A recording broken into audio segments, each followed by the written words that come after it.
This is the message of grace, proclaiming the good news of the gospel of Jesus Christ. The message of grace is brought to you by Christian Ministries, a ministry for Christian evangelism through personal, family, and church growth, with Dr. James Stone.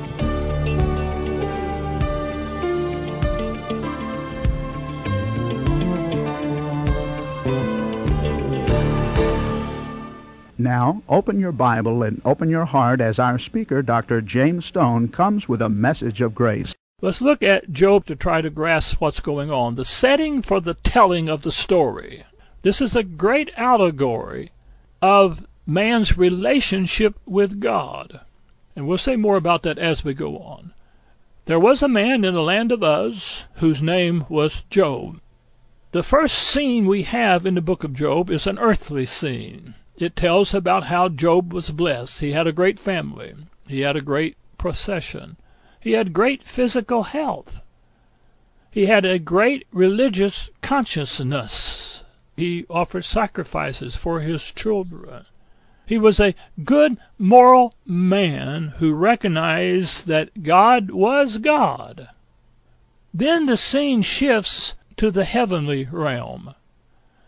All that God had created, called the sons of God, by the author of Job, came before God to present themselves. A certain day, the sons of God came to present themselves.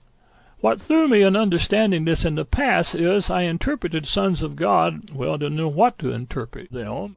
Was it men? Was it angels? Was it seraphims? What was it?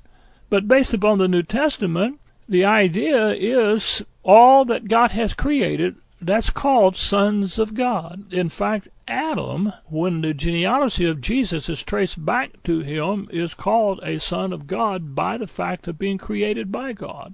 So how I'm understanding this, and I think this makes much more meaning to the book of Job, that all of creation is presented before God, and there was one among the created that seemed to stand out and above the rest of creation.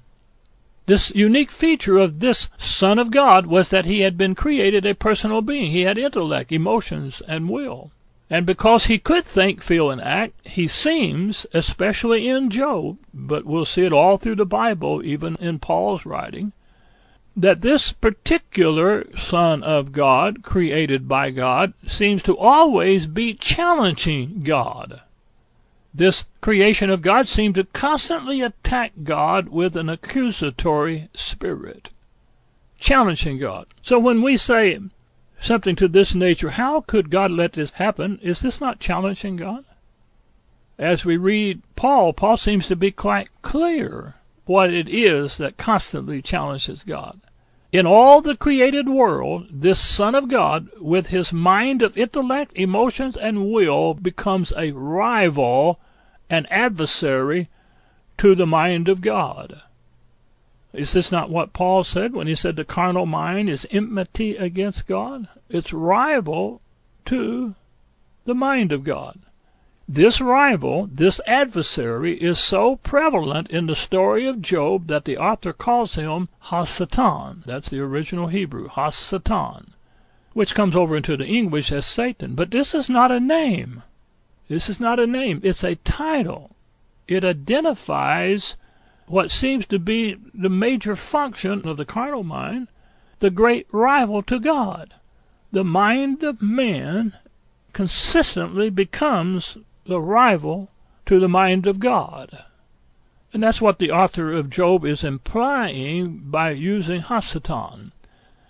God says to this created Son of God who can think, feel, and will, "Hast thou considered my servant Job, that there is none like him in the earth, a perfect and upright man, one that feareth God and escheweth evil?" Now, bear in mind, Job is representing mankind. It's you, it's me, it's all of man. Have you considered my servant Job? It's the epitome of creation. This is the reason why God is saying it. That there is none like him in the earth, a perfect and upright man, one that feareth God. It means to honor God, revere God, and escheweth evil. Attempts not to do anything that would offend God. Satan answered the Lord with this, "Doth Job fear God for naught?" This is a powerful statement, accusatory statement, but behind that statement and in that statement is the reality of the New Testament.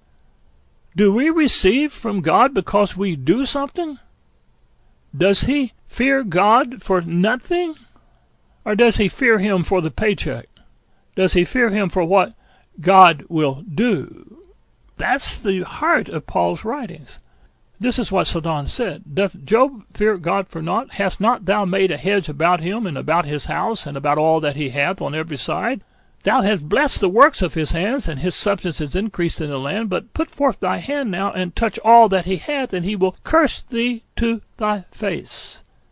God answered, Behold, all that he hath is in thy power, only upon himself put not forth thy hand. So Satan went forth from the presence of the Lord. Let me emphasize this verse a little bit, because I think this is the verse that causes most of us to misunderstand what's happening in Job's life, the loss of his family, the loss of his health, as being coming out of the power of Satan.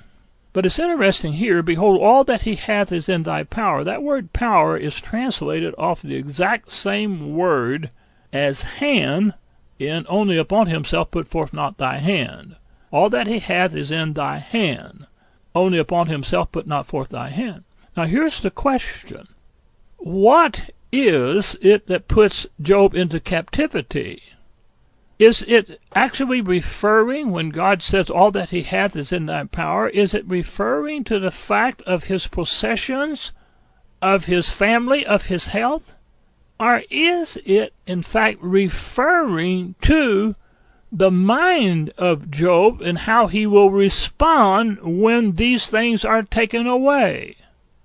That's the emphasis of the book of Job. Let's go on. I think it'll clear up a little bit. It shifts back then to the earth, the second earthly scene. In one day, Job lost all of his oxen, all of his donkeys, all of the servants watching over them. And as the one servant that escaped from that calamity is telling him, another servant came up and said, all of his sheep, all of the servants herding them were lost. And another, all his camels were stolen and all the servants killed. All of his children were killed by a great wind that destroyed the house where they were feasting. Now in the story of Job, the author has this happening in one day. But in reality, even though it doesn't happen to us in one day, we experience all of this. This is a natural phenomenon that occurs in the physical world. Job's response to that is this.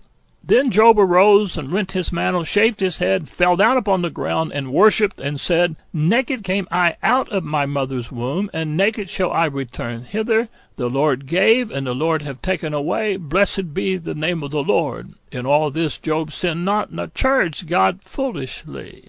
When he says, Naked came out of my mother's womb, and naked shall I return thither, I think most of us readily recognize that he's not going to actually return into his mother's womb. That is speaking metaphorically. And this is an indication of the whole book. The whole book speaks metaphorically. It's a great allegory given to us in a story of the man named Job, but is telling us about the truths of life. The scene shifts back to heaven. Again, all that God had created, sons of God, came before God. God said, Still Job holdeth fast his integrity, although thou movest me against him to destroy him without cause. Now who is he talking to? Still Job holdeth fast his integrity, although thou movest me against him to destroy him without cause. It's the only Son of God that is a personal being that can think, intellect, emotions, and will. Thou movest me against him to destroy him without cause.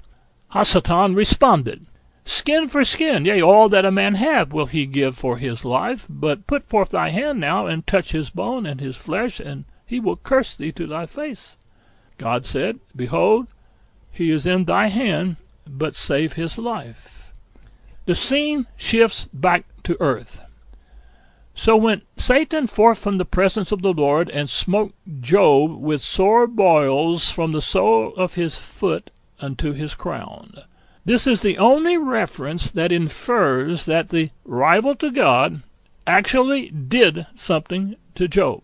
Out of the 42 chapters of the story of Job, this is the only reference that's found anywhere in those 42 chapters that infers that the rival of God actually did something to Job. And I think most of us can understand why this particular instance, we could say that the rival of God, the mind of man, does in fact cause Job to have sore boils. In fact, many in the world today, and this is something that has been around for several years, that state that 75 to 80% of most of our illnesses comes out of the thinking, faulty thinking of our mind. Job was covered from the sole of his feet to the top of his head with burning, ulcerated inflammation. It evidently was repulsive to Job and everyone around him.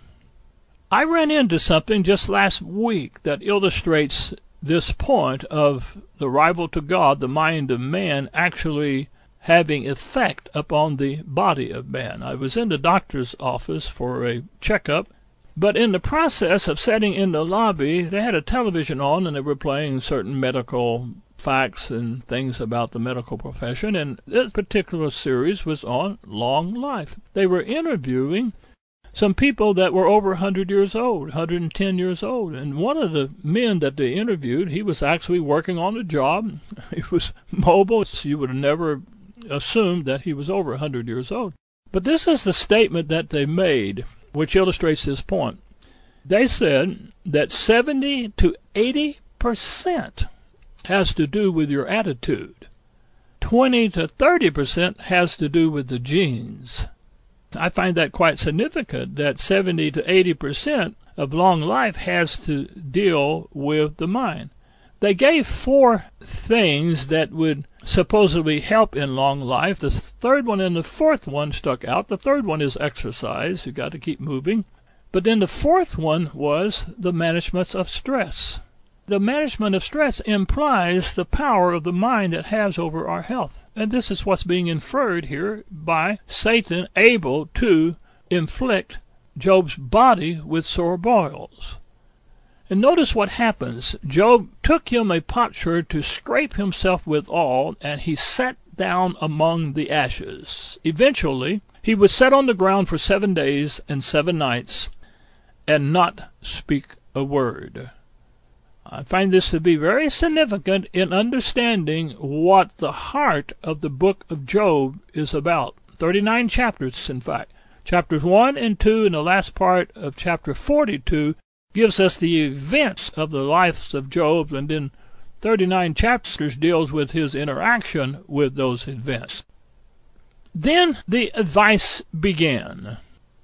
That which takes place in the consultations between Job and himself, Job and his wife, Job and his friends, and Job and God, is the heart of the book of Job, 39 chapters. Notice the opening statement of Job. There was a man in the land of Uz whose name was Job. Uz means consultation. The story of Job has Job in the land of consultation. It's all about what's transpiring in the mind of Job as he interacts with his wife, his friends, and God. Something happened to Job in the 7 days and 7 nights of sitting in the ashes and not speaking a word. Something was going on in his mind. Notice, before these 7 days of sitting in the ashes, he says, Naked came out of my mother's womb, and naked shall I return thither. The Lord gave, and the Lord hath taken away. Blessed be the name of the Lord. Thou speakest as one of the foolish women speaketh. What, shall we receive good at the hand of God, and shall we not receive evil? That's the before. Here's the after. After 7 days of sitting in the ashes, not speaking.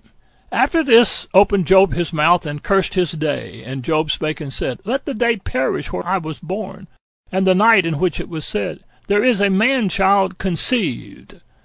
Why died I not from the womb? Why did I not give up the ghost when I came out of the belly?